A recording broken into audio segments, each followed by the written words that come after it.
So statistical inference, it just means we're using sample statistics to make inference, basically making a statement regarding the general population.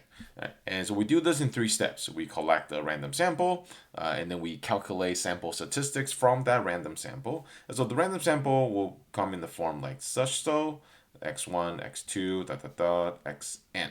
Right? We collect the sample there, and then from that we can calculate sample statistics such as x bar, s, p bar, and so on. There's other things we could calculate, and then we will make estimates about the population parameter. Okay, and the parameters are usually indicated by Greek letters, the average, standard deviation, and p, like such as proportion. Right. For example, suppose we're interested in knowing the average time in minutes each person in the Bay Area listen to KQED, the radio station. And so what we're asking is, what is mu? Right? What is the actual time? Now, of course, this is something that we can never observe directly. There is no way, it is impossible to calculate this directly. So the best we can do is collect the sample, ask people in the Bay Area how often they listen to KQED, and then we can calculate a sample statistics, and we will use that sample statistics to make an estimate. Now there are two ways we can make an estimate, or two ways we can estimate the parameters. Okay, a point estimate and an interval estimate. So point estimate will be something so suppose that I get my x bar and the x bar equals 38.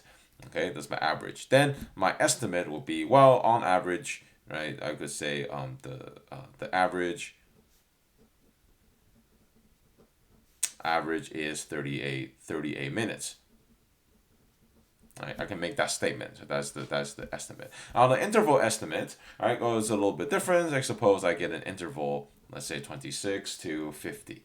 Okay, then I can make a different statement. I can say, well, the average person listens between 26 and 50 minutes. Okay. Now, why do we need an interval estimates? Well, because if I just tell you the average of 38 minutes, this is very limited because it doesn't convey how confident or how accurate the estimation is. It's just because by telling you this, you have no idea how what was the sample size. Well, sample size is not important, but what how accurate this estimation, the process is. But with this we can dig a little bit deeper, right? Because if you can imagine that if you have a very narrow interval, that can indicate a more accuracy versus a wide interval that can indicate less accuracy. Okay.